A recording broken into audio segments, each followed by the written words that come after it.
ہے. سود کا بھی یہی ہوا. سود معیشت کو تباہ کر دیتا ہے. اب دیکھو یہ جو دنیا کے بڑے بڑے لوگ ہیں اسمبلیوں میں, سود کے خلاف آواز کیوں نہیں اٹھاتے؟ اس لیے کہ یہ خود تو لوگوں کی دولت پہ قبضہ کر کے بیٹھے ہوئے ہوتے ہیں سودی نظام کے تحت. تو یہ کیسے سود کو حرام کر دیں گے؟ اور غریب آدمی کا سود کے ذریعے کیا ہوتا ہے؟ نقصان. میں ایک مثال دوں اگر آپ کے پاس دماغ حاضر ہے کہ سود سے کیسے تباہ ہوتا ہے. دیکھو ایک چھوٹی سی مثال ہے, اس کو خوب اچھی طرح سمجھیں. ہم اس پہ خوش ہوتے ہیں کہ ہم نے بینک کو 1,00,000 روپے دیے. آج کل سود کا ریشو کیا چل رہا ہے؟ 2% ہے بھائی, 2%.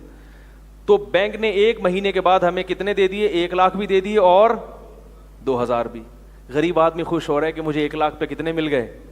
2,000. اس کو یہ نہیں پتا کہ اندر بدماشی کیا ہو رہی ہے. اندر بدماشی کیا ہو رہی ہے. ہوتا یہ ہے کہ نظام سودی ہے.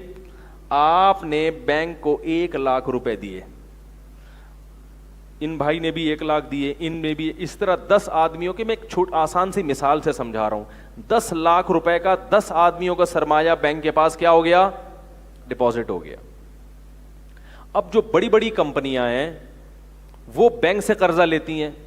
بینک ان کو 10,00,000 روپے دے کے ان سے 4% لے گا. کیا خیال ہے؟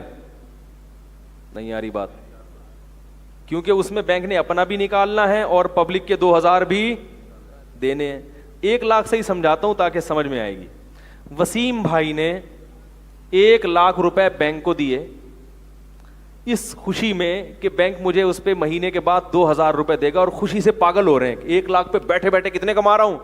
2,000, اور اس میں نقصان کا رسک بھی نہیں ہے. مزہ آ گیا. خام خام مولوی کہتے ہیں حرام ہے حرام ہے حرام. غریب کا اتنا تو فائدہ ہو رہا ہے اس میں. بینک نے وہ 1,00,000, سلیم تو ہو گیا, کون رہ گیا؟ وسیم ہوا ہے, سلیم ہوا ہے؟ وسیم. بینک نے وہ 1,00,000 روپے وسیم کباڑیے کو دے دیے, یا ڈبل روٹی بنانے والی کمپنی کو دے دیا, آپ سمجھ لیں. اور بینک نے اس سے کتنے لیے؟ 1,00,000 پہ 4,000. اب جب وہ بریڈ بنانے والی کمپنی اس 1,00,000 سے کوئی کمپنی وجود میں نہیں آتی, میں آسان مثال دے رہا ہوں تاکہ کیلکولیشن آسان ہو آپ کے لیے. تو انہوں نے جب بریڈ بنایا ہے تو بریڈ کی قیمت اتنی رکھیں گے وہ زیادہ کہ اس میں ان کو 4,000 روپے 1,00,000 پہ بینک کو, بولو بھائی, دے سکیں وہ. تو قیمت بریڈ کی خود بخود بڑھ گئی. تو آپ نے جو 1,00,000 پہ 2,000 بینک سے لیے تھے وہ ڈبل روٹی کی قیمت میں ڈبل کر کے, بولو بھائی, نکل جائیں گے آپ کے.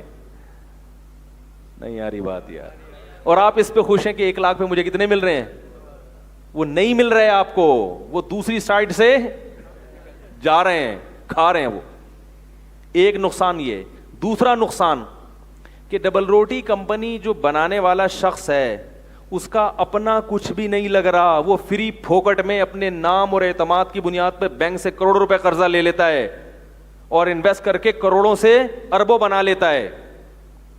جبکہ اسلام میں سودی نظام نہیں ہے. تو نتیجہ کیا؟ آپ کاروبار کر کے پیسہ کماؤ گے, پھر آپ فیکٹری لگاؤ گے, اور کاروبار کر کے پیسہ کما کے ایک دم کروڑ روپے آپ کے پاس آئیں گے نہیں. تو ایک دم سے آپ فیکٹری لگا ہی نہیں سکتے. نہیں یاری میرا خیال ہے بات. اس میں سینکڑوں لوگوں کے شیئر ہوں گے تو فیکٹری لگے گی, اور سینکڑوں لوگوں کے جب شیئر ہوں گے تو سینکڑوں کو اس فیکٹری سے فائدہ ہوگا.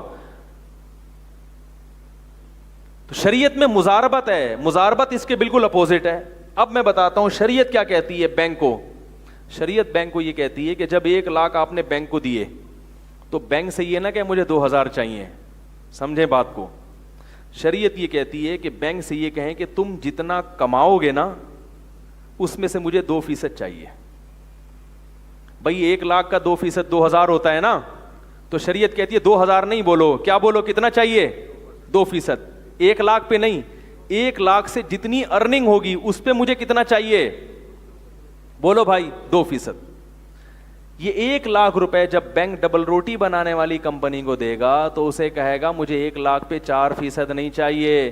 جتنی ارننگ ہوگی, تمہارے جتنا پروفٹ ہوگا, اس پروفٹ میں 4% کس کا ہے؟ بولو بھائی میرا ہے.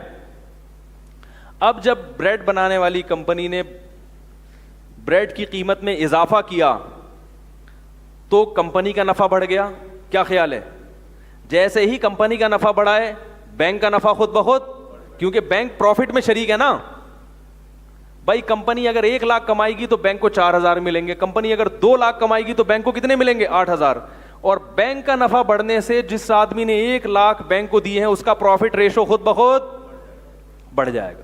اب ڈبل روٹی کی قیمت اگر 100 گنا بڑھ جائے تو ڈبل روٹی خریدنے والے کو بینک سے نفع بھی 100 گنا بڑھ جائے گا. تو چیزوں کی قیمت مہنگے ہونے سے اس کا پروفٹ بھی بڑھے گا, اس کی ارننگ بھی بڑھے گی. لہذا جتنا مرضی چیزوں کی قیمت کو بڑھا دو آپ کی انکم خود بخود بڑھتی رہے گی. نہیں آ رہی تو رہنے دو بھائی. تبھی دیکھو نبی صلی اللہ علیہ وسلم نے معیشت کا اصول سکھایا, دعوا الناس یرزق اللہ بعضهم بعضا, لوگوں کو اپنے حال پہ چھوڑ دو, قیمتیں متعین نہ کرو, اللہ بعض کو بعض کے ذریعے روزی دے گا. چیزوں کی قیمت متعین نہیں کرو, جتنی مرضی بڑھا لو قیمت, کیونکہ جب قیمت بڑھے گی تو انویسٹر کا نفع خود بخود بڑھے گا. اور آپ نے یہ بھی فرمایا ان اللہ هو المسعر, اللہ خود چیزوں کی قیمتیں متعین کرتے ہیں, یعنی نیچرل قیمت ہونی چاہیے. یہ ایک بہت الگ موضوع ہے, اس پر میں ابھی میرا ٹاپک نہیں ہے, اس پر کچھ آپ کو اشکالات بھی ہوں گے, ان اشکالات کے جوابات بھی ہیں, لیکن یہ میرا موضوع نہیں ہے. بتانے کا مقصد یہ ہے کہ کس طرح دنیا میں سود خوروں نے سودی نظام کو نافذ کر کے چند ہاتھوں میں پوری دنیا کی دولت جمع ہو گئی. یہ نیچرل تقسیم نہیں ہے دولت کی, فری پھوکٹ میں کروڑوں روپے کما کما کے لوگ دے رہے ہیں اور بیٹھے بیٹھے کروڑ پتی بن رہے ہیں. اور جو غریب آدمی ہے اس کے پاس کچھ بھی نہیں آ رہا, نوٹ سے نوٹ, نوٹ سے نوٹ, نوٹ سے نوٹ چھاپتے چلے جا رہے ہیں.